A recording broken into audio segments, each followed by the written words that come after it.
Germanton Hospital pioneers in world-class orthopedic, cardiology and multi-specialty care. Top 3 in Hyderabad, top 10 in South India. Attapur, Hyderabad. ఎవరికైనా అసూయ కలిగేంత ఆరోగ్యం అన్నట్టు అంటారు కదా.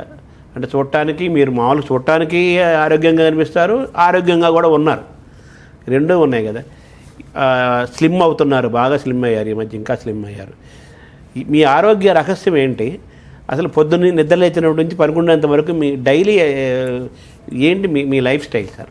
ఎన్ని గంటలకు లేస్తారు? వాటన్నిటికంటే కూడా ముందు చెప్పాల్సింది మా ఫ్యామిలీ జీన్స్.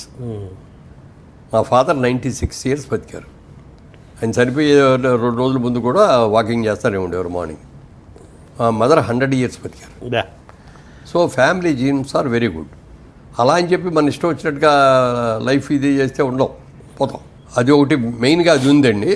తర్వాత సినిమాల్లో ఉన్నాం కాబట్టి మనం జాగ్రత్తగా ఉండాలి, లావ్ అయిపోకూడదు, పొట్ట పెరగకూడదు, సిస్టమేటిక్గా ఉండాలి అని మనం తినే ఫుడ్ కూడా అండి జనరల్గా ఏది పడితే తినాలని కోరిక పుట్టేస్తాయి. బిర్యానీలు తినేద్దాం, లేకపోతే ఇంకేయో తిందాం, ఫాస్ట్ ఫుడ్ తిందాం, ఇట్లాంటివన్నీ వస్తే మన కంట్రోల్లో ఉండదు బాడీ. ఇప్పుడు మనం ఎంత ఇంటేక్ ఫుడ్ తీసుకుంటున్నామో దాన్ని ఎక్సర్సైజ్ మూలంగానో దీని మూలంగానో దాన్ని ఖర్చు పెట్టాలి. లేకపోతే క్యాలరీస్ పెరిగిపోతాయి లోపల, ఇదైపోయి అంటే డబ్బులు ఆదాయం ఖర్చులాగా. అందుకని ఇంటేక్ ఎంత ఎన్ని క్యాలరీస్ తీసుకుంటున్నామో అన్ని క్యాలరీస్ని బాండ్ చేయాలి మనం. అందుకని రోజు నడిచే రోజుల్లో నడిచేవాడిని, జాగింగ్ చేసే రోజుల్లో జాగింగ్ చేసేవాడిని, స్విమ్మింగ్ చేసే రోజుల్లో స్విమ్మింగ్ చేసేవాడిని, హార్స్ రైడింగ్ చేసేటప్పుడు హార్స్ రైడింగ్ చేసేటప్పుడు అట్లా అన్నీ చేసేవాడిని. ఒక స్టేజ్ వచ్చిన తర్వాత ఇక స్విమ్మింగ్ చేయలేకపోయానండి, జాగింగ్ కూడా చేయలేకపోయా, నడక మీద చేసుకుంటూ వచ్చాను. రీసెంట్గా ఏమైందంటే వెయిట్ మీరు అన్నట్టుగా కరోనా వచ్చిన కాడి నుంచి నాకైతే రాలేదు, కానీ అప్పటి నుంచి కొంచెం ఎక్కువ నడవటం, ఎక్కువ ఎక్సర్సైజ్ చేయటం, వీటితో వెయిట్ తగ్గాను. కొంతమంది అన్నారు ఎందుకైనా తగ్గిపోతున్నావు అది అని. మా బాబు మొన్న వచ్చి నాన్నగారు ఎక్కువ నడవటం కూడా మంచిది కాదు, ఇప్పుడు 20,000 steps నడిచేవాడు రోజుకి. 20,000 చాలంటారు డాక్టర్లు. అదే చెప్పారు మొన్న డాక్టర్ సోమరాజు గారు కూడా చెప్పి కూర్చోబెట్టి చెప్పారు, మీరు 10,000 దాటి మించి ఏది చేసినా అది మీకు వేస్టే తప్ప ఏమీ మంచిది కాదు. నేను చెప్తున్నాను వినండి, మీరు 10,000కి మించి చేయొద్దు అని చెప్పి మీకు ఇవన్నీ కూడా లూజ్ అవుతున్నాయి మన మజిల్స్. ఎక్కువ ఖర్చు పెడుతున్నారు శరీరాన్ని. ఆ మజిల్స్ ఇదవ్వకుండా ఉండాలంటే మీరు వెయిట్స్ అయ్యని జిమ్లో వర్క్ చేయండి డంబుల్స్ అలా. అందుకని ఇప్పుడు జిమ్కి ఒక ట్రైనర్ని పెట్టుకొని ఇంట్లోనే మాకు జిమ్ ఉంది. వాకింగ్ ఉంది. వాకింగ్ అంటే మొన్నటిదాకా 20,000 చేశానండి, ఇప్పుడు 10,000లోకి తీసుకొచ్చాను. ఎన్ని గంటలకు లేస్తారు సార్ పొద్దున మీరు? మామూలుగా 5కి లేస్తాను, లేచి కాలకృత్యాలు తీర్చుకొని అదే 5:30 to 7 నడుస్తానండి. నడిచి 7కి కరెక్ట్గా ఇంట్లోకి వచ్చేసి ఈటీవీ న్యూస్ పెట్టుకోవటం, ఈటీవీ న్యూస్ చూస్తా, మామిడి తెచ్చిన కాఫీ తాగుతూ నేను చేయటం. ఇక 20,000 చేసే రోజుల్లో మళ్ళీ 8 కాడికి మళ్ళీ 9 తగ్గకుండా నడిచేవాడు. తర్వాత మీరు పూజ చేస్తారు కదా కంపల్సరీగా, అది ఎప్పుడు చేస్తారు? అది ఈ ఎక్సర్సైజ్ అయిపోయిన తర్వాత స్నానం చేసి పూజకి వెళ్తాను. 1 hour పడుతుంది. పద్మ కింద కూర్చుంటారా? కింద కూర్చునేవాడిని చాలా వరకు. ఈ మధ్యకాలంలో మోకాలు ఆపరేషన్ అది అయిన తర్వాత కింద కూర్చోవద్దనంటేను అక్కడే ఒక ప్లేట్ లాంటిది ఒకటి పెట్టి స్టూల్ లాంటిది పెట్టి స్టూల్ మీద కూర్చోండి. పూజ తర్వాత బ్రేక్ఫాస్ట్ కానీ నేను ముందే చేస్తాను. అవునా? ఎందుకు చేస్తారంటే దానికి కూడా ఇప్పుడు నేను పూజలోకి వెళ్ళేటప్పటికి 10:30 అవుతుంది, లేట్ అయిపోతుంది. 11:30కి వచ్చి బ్రేక్ఫాస్ట్ చేస్తే మళ్ళీ 2 o'clock లంచ్ చేయాలి కదా, గ్యాప్ తక్కువ ఉంది. అందుకని 10:30 లోపల స్నానం అయిపోద్ది, 10:30కి బ్రేక్ఫాస్ట్ తీసేసుకొని 11 లోపు పూజలోకి వెళ్తాను. గంట మినిమం చేసేవాళ్ళు కదా, గంట పైన చేసేవాడిని. ఇప్పుడు అంటే ఒక రోజు ఉన్నాం ప్రోగ్రామ్స్ని బట్టి ఒకసారి కొంచెం వెళ్ళాలి అంటే రిపిటేషన్స్ లేకుండా. దేవుళ్ళు అందరూ పలకరిస్తారా? అంటే అందరినీ పలకరిస్తారు. అంటే కళ్ళు మూసుకొని ధ్యానంలాగా కూర్చుంటారా? మీ పూజా విధానం ఎలా ఉంటుంది? అంటే చదువుకుంటాను, నేనే పైకి చదవను. ఇదివరకు పైకి చదివేవాడిని. అది ఎందుకు చదివేవాడిని అంటే ఒరిజినల్గా నా వాయిస్లో కొంచెం జీర ఉంది. ఆ జీర వాయిస్ పోవడం కోసం ఎవరన్నా చెప్పారనమాట. అప్పుడు సిగరెట్లు తాగమని కొంతమంది, చుట్టలు తాగమని కొంతమంది, లేకపోతే బీచ్కి వెళ్ళి రోజు పొద్దున్నే వాయిస్ ఎక్సర్సైజ్ చేయమని ఇవన్నీ చెప్తున్నారు. Vocal exercise. అప్పుడు నేను అనుకున్నాను అనమాట, రోజు పూజ చేస్తాను కదా, పూజ చేసేది బాగా లౌడర్గా చదువుతాం, గంటసేపు కంపల్సరీగా ఉంటుంది, కంపల్సరీగా పూజ చేస్తాం, కంపల్సరీగా దీనికి కూడా ఇది ఉంటుంది అని చెప్పి బాగా లౌడర్గా చదివేవాడిని. అప్పుడు ఎక్సర్సైజు వచ్చింది, అన్నీ వచ్చినాయి. తర్వాత ఇక పెద్ద ఇల్లు అనమాట మెడ్రాస్లో ఉన్నప్పుడుది పెద్ద కాంపౌండ్. మనం ఎంత పెద్దగా చదివినా పక్కింటి వాళ్ళకి ఏర్పడుతుంది, డిస్టర్బెన్స్ లేదు. డిస్టర్బెన్స్. సో వోకల్ కార్డ్స్, తర్వాత ప్రాణాయామం కూడా కదా, మాట్లాడుతుంటే నాభి దగ్గర నుంచి వస్తుంది కదా. సో మీరు మీ పూజా కార్యక్రమంలో దేవతలందరినీ మీరు పూజించడము, స్తోత్రాలు అంటే ఈ దేవుడు ఆ దేవుడు అంటే దేవుడు అనేవాడు ఒక్కడే అనేది నా ఇదే ఆలోచన. అవును, దేవుడు అనేది ఒక అతీతమైన శక్తి. సబ్కా మాలిక్ ఏక్ హై అన్నారు కదా. అంతే, సబ్కా మాలిక్ ఏక్ హై అన్నట్టు ఒకడే దేవుడు. ఆ దేవుడికి పేరు లేదు, ఊరు లేదు, రూపం లేదు, ఏమీ లేదు. అలా అని చెప్పి మనం కళ్ళు మూసుకొని దేవుడిని మనం ఉంచుకుంటే ఏదైనా అట్లా దేవుడిని తలుచుకోవాలి అంటే ఒక బొమ్మ కావాలి, ఒక రూపం కావాలి. ఆ రూపానికి ఒక పేరు కావాలి. అందుకని మనం హిందువులు ఏంటంటే చాలా దేవుళ్ళు అంటారు. అవును, మనం పంచిపోతాలని డైరెక్ట్ దేవునుకుంటాం. అవును, మరి ఇంకా పొట్ట నేల అన్నీ దేవుళ్ళే మనకి. అవును. అదే ఇతర మతాల్లో చూస్తే బుద్ధిస్టులకి ఓన్లీ గౌతమ్ బుద్ధులే, ముస్లిమ్స్కి ఓన్లీ అల్లా, క్రిస్టియానికి వెళ్ళి చూస్తే జీసస్. కానీ మనకు అలా కాదు, 3 కోట్ల మంది ఉన్నారు. ఓ రోజున బాలకృష్ణ గారు, నేను, బ్రహ్మానంద్ గారు మేమందరం ఒక షూటింగ్లో ఉన్నాం. జయసింహ అని, అది కుంభకోణంలో షూటింగ్, అక్కడ ఉన్నాం. బాలకృష్ణ గారిది నాది పక్క కాటేజీలు, ఎదురుగుండా కాటేజ్ ఏమో బ్రహ్మానందం గారు.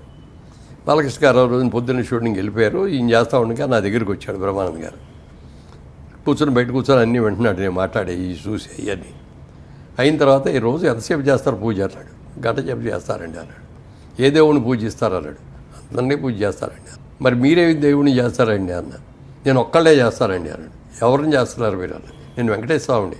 నా ఉద్దేశంలో వెంకటేశ్వర స్వామే దేవుడు. నేను ఏ గుళ్ళోకి వెళ్ళినా, సాయిబాబా గుళ్ళోకి వెళ్ళినా వెంకటేశ్వర స్వామినే చూస్తా అక్కడ సాయిబాబాలో అని. ఎందుకంటే అట్లా అన్నాను. ఒక చిన్న ఉదాహరణ చెప్పాడు ఆయన. ఇప్పుడు చాలామంది ఇంట్లో పని చేసే వాళ్ళు వచ్చి 3 ఏళ్లలో 4 ఏళ్లలో చేసి వెళ్ళిపోతూ ఉంటారు కదా. ఇప్పుడు అపార్ట్మెంట్స్లో ఉండే వాళ్ళకి నెలకి. ఇప్పుడు 4 ఏళ్లలో పనిచేసే ఒక అమ్మాయి మన ఇంటికి వచ్చింది అనుకోండి, అన్హెల్తీగా ఏదైనా జబ్బు చేసింది.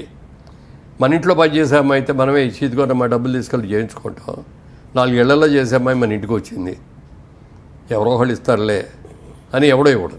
అలాగే నువ్వు అందరు దేవుళ్ళని పూజ చేసావు అనుకో, ఆంజనేయ స్వామి చూసుకుంటాడు, వెంకటేశ్వర అనుకుంటాడు, జీసస్ చేసేవు నన్ను చూడలేదు కదా అని ఆయన అనుకుంటాడు. అందుకని నేను ఒక్కళ్ళనే చేస్తాను అన్నాడు. ఏదో బాగానే ఉంది, కానీ అలానే అదే పంచిపోతాలు కూడా మనకి దేవుడివే. చెట్టు పుట్ట అన్ని దేవుళ్ళే మనకి. అంటే మన మనిషిలో, జంతువులో, చెట్టులో, పుట్టలో చూడటం అనేది మంచి. గోమాతను ఎంత గొప్పగా చూస్తాం. తల్లి తర్వాత తల్లి గోమాతే అన్నాం, కానీ ఎప్పుడు గోవు ఆవు అని అన్నాం. భూమాత అని కూడా అంటాం. భూమాత, ఆ దైవాన్ని, గాలి కానీ నీరు కానీ పంచిపోతాలు అన్నీ కూడా ఈ పంచిపోతాలు సరిగ్గా పరిపాలిస్తున్నాయి కాబట్టి మనం ఉండగలిగాం. అవును. గాలి గట్టిగా వీస్తే మనం పడిపోతాం. అవును. వర్షం ఎక్కువ కురిచేసి నీరు ఎక్కువ వచ్చేసిందంటే కొట్టుకుపోతాం. అంతే కదా. ఏమంటే గాలి అసలు రాకపోతే గుండె అయిపోద్ది, ప్రాణవాయువు. సో పంచభూతాలకి పంచేంద్రియాలకి అనుబంధం. అంతే. అందుకని అందరూ దేవుళ్ళే అంటాను నేను. ధ్యానం చేస్తారా కొంచెంసేపు? ప్రాణాయామం ఏమైనా చేస్తారు? ఓంకారం ప్రాణాయామం చేసేవాడిని, కానీ ఇక అది ఏకాగ్రత ఉండట్లా. ఓహో.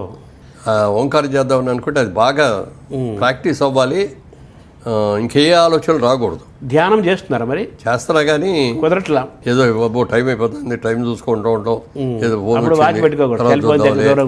ఇట్లా వెళ్ళేటప్పటికి ఆ కాన్సన్ట్రేషన్ కుదరట్లా. బ్రేక్ఫాస్ట్ ఏంటుంటుంది సార్ మీది మామూలుగా? నేను బ్రేక్ఫాస్ట్ మామూలుగా ఓన్లీ ఫ్రూట్స్ అండి. ఫ్రూట్స్ అంటే పప్పాయి, దానిమ్మ, యాపిల్, సీజనల్ ఫ్రూట్స్. సీతాఫలాలు దొరికినప్పుడు సీతాఫలాలు, కమలాఫలాలు దొరికినప్పుడు కమలాఫలాలు, నారింజకాయలు దొరికినప్పుడు నారింజకాయలు, మామిడికాయలు దొరికినప్పుడు మామిడికాయలు. సీజనల్ ఫ్రూట్ కూడా తింటా. ఒక సీజనల్ ఫ్రూట్, తర్వాత నట్స్, పప్పు, డ్రై ఫ్రూట్స్.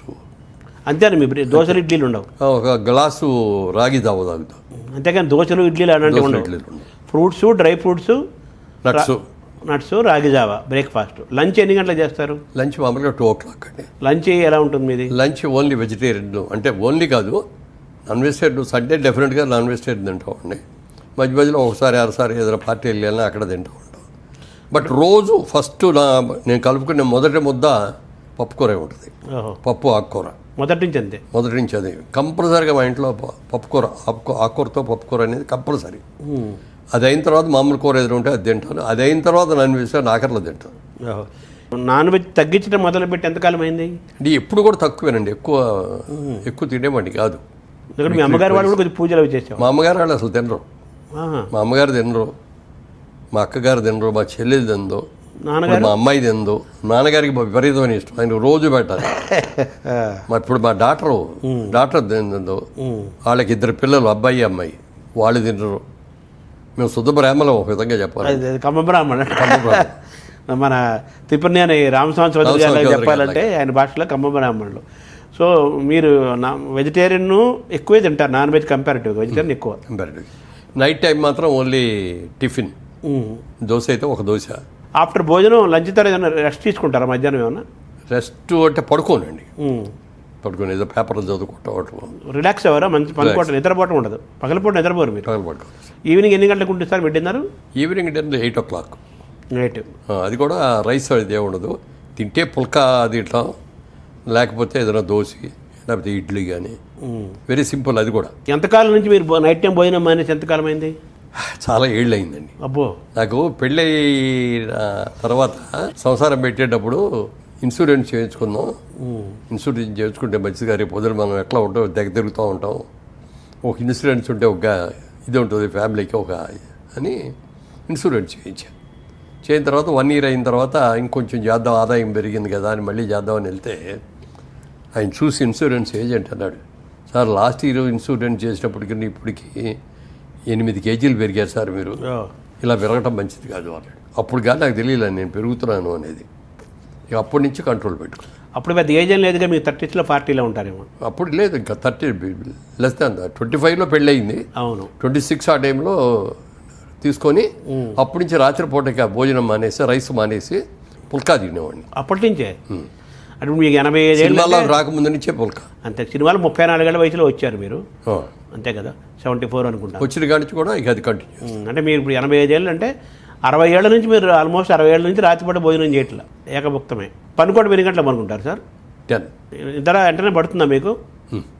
అది ఆరోగ్యం కొంచెం ఇది కూడా ఆరోగ్యమే. ఇప్పుడు కొద్దిగా మధ్యలో మెలకు రావడం కొద్దిగా కిందే ఉంటుంది. అప్పుడు చూస్తే బెడ్ మీద చిన్న ఎక్సర్సైజ్ చేసేసి పడుకుంటే మళ్ళీ నిద్రపడి. సుమన్ టీవీలో మీ పర్సనల్ అండ్ బిజినెస్ ప్రమోషన్స్ కోసం కింది నెంబర్కి కాంటాక్ట్ చేయండి.